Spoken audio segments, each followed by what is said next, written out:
Hello guys, so going with our second day of modeling with these functions, we're going to focus a little more on those models, try to clear up some confusion, and then look at reasonable domains with these different problems.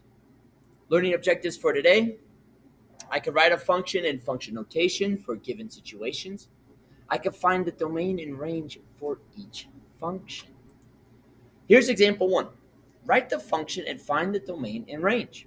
Manuel has already sold $20 worth of tickets to the school play. He has 4 tickets left to sell at $2.50 per ticket. Write a function for the total amount collected from ticket sales. Now, they're already telling you what to use for the input variable, the number of tickets, T. That's our input, that's our independent. We need to sell those tickets to make that money. Money depends on those tickets. So now we could use that input variable to create our function notation. Function of t is going to be the total amount collected for tickets. That equals the 250 for each ticket. Now that word per we could represent mathematically by using multiplication. So we're going to say 250 times t, but he's already sold tickets as well. So we have to make sure we include the stuff he's already sold. We could do that by adding the tickets already sold, which would be 20.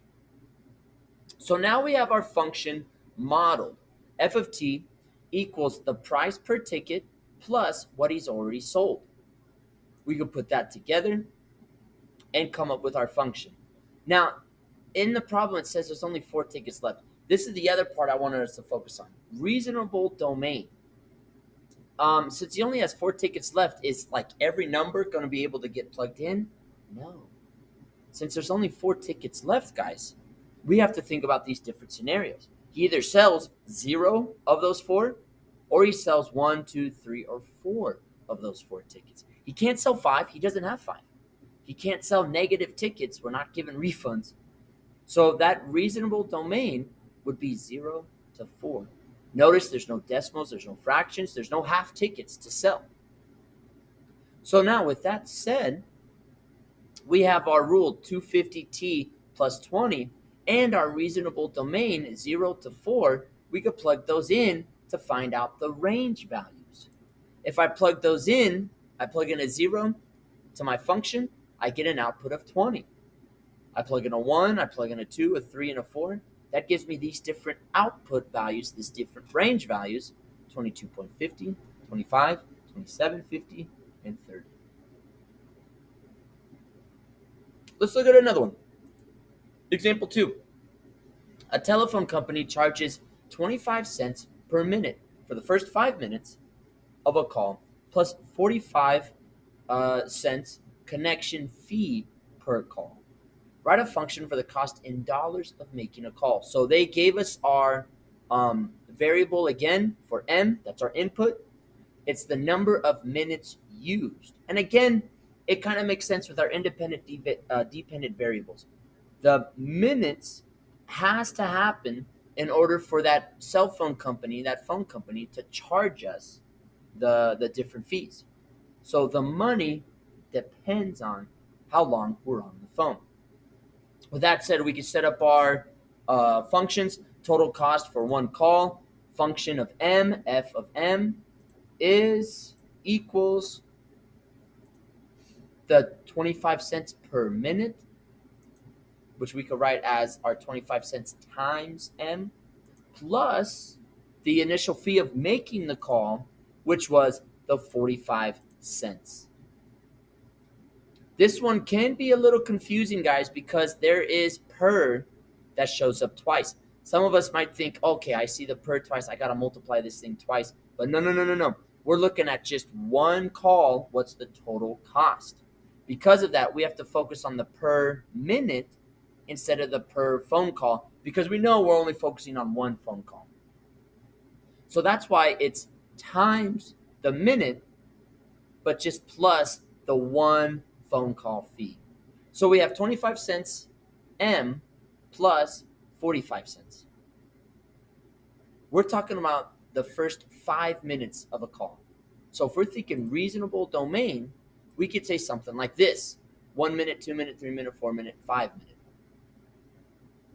minute. Notice again, no decimals, no fractions, nothing bigger because we're focusing on the 5, nothing smaller as well, because if it's a 0, then we just didn't even make the call. What's the point, right? But now we have our function and we have our reasonable domain.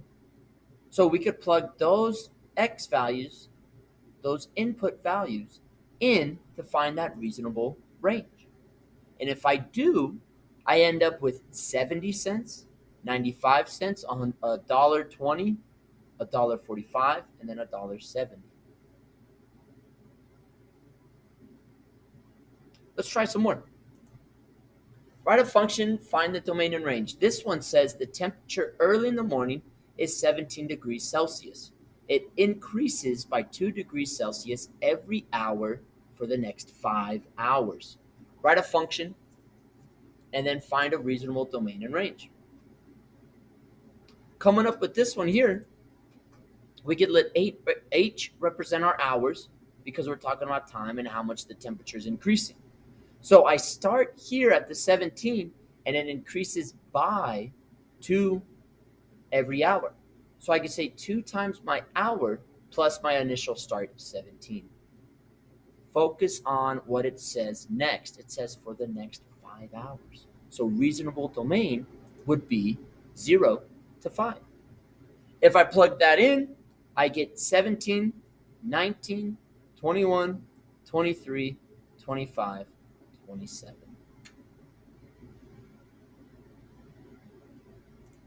Last one here, guys. Same kind of thing. Modeling, finding domain and range. This one says Takumi earns $8.50 per hour proofreading advertisements at a local newspaper. He works no more than 5 hours a day. Write a function for his earnings. You try this one. See if you can come up with this function here. Okay, hopefully you thought of this one right here. We're talking H hours, and then again, he needs the money depends on the hours. So it's H hours independent, money is our dependent, and there's no like fees or anything extra we have to add or subtract to it.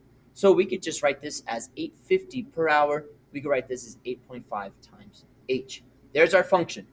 I'm going to give you a little hint for the next question, but it says he works no more than 5 hours a day. What's a reasonable domain? Hopefully you thought of 1, 2, 3, 4, 5, because those are the possible hours he could work since he doesn't work more than 5 hours a day. With that said, you could take those values, plug them in, and we get our range values: 850, 17, 2550, 34, 4250. I believe that's all I have for us today, guys. It is. So modeling with functions, day 2, we are done. We'll talk it up in class later on. You guys take care.